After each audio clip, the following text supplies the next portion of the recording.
Good day everyone, my name is Daniel B. Muli.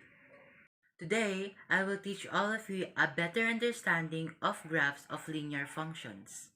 I know how difficult it is to understand mathematics, but I'm here to show all of you the easy way to solve graphs of linear functions. But, first of all, what is a graph of linear functions? Linear function is an algebraic equation whose graph is a straight line but not a vertical line, with unique values for slope and y-intercept. Steps on how to solve graphs of linear functions. First, find 3 points which satisfy the equation.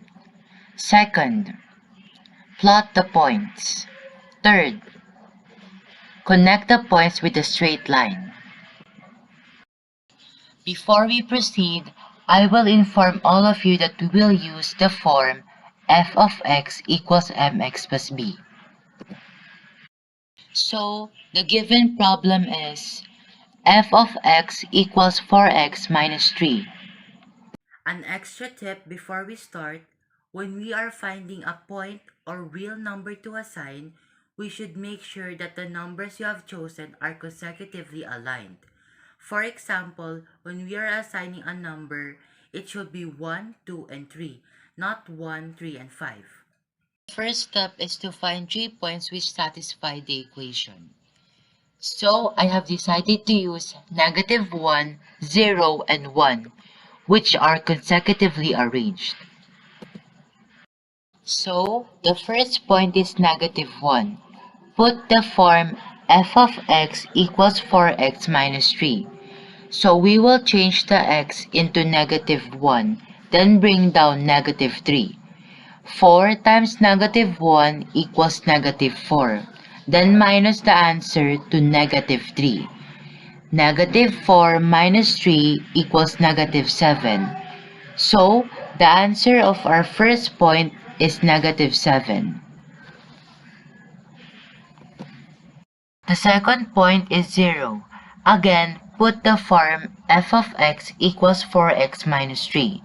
So we will change x into 0, then bring down -3.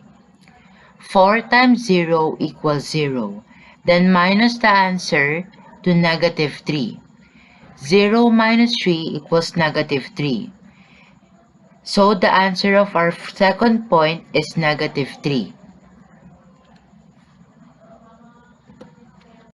Our third and last point is 1. Again, put the form f of x equals 4x minus 3. So we will change x into 1, then bring down -3. 4 times 1 equals 4, then minus the answer to -3. 4 minus 3 equals 1, so the answer of our third and last point is 1. The second step to solve graphs of linear functions is to plot the points. The answer of our first assigned point, which is -1, is -7. Our second assigned point, 0, its answer is -3. Our third and last assigned point is 1, and its answer is also 1. So we will graph all of this or plot all of this in a graph.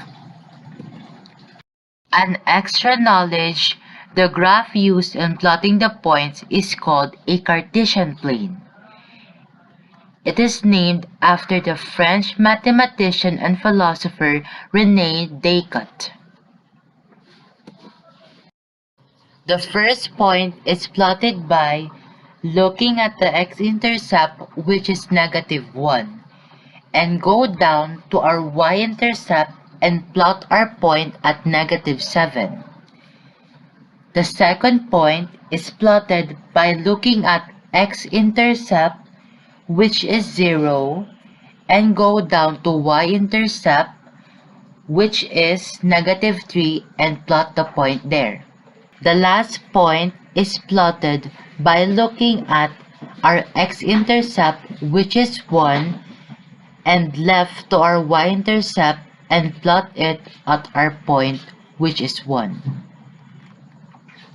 To clarify to all of you who find it difficult to differentiate between x and y intercept, the easiest way to identify it is by remembering that the x-intercept is the horizontal line while the y-intercept is the vertical line. We're almost finished, and our last and final step is to connect the points with a straight line. As you all can see, our line is perfectly straight. One way to make sure that we have done it right is to check if the line is straight. If it goes on different directions, try to do it again and don't stop until you get it and learn about it.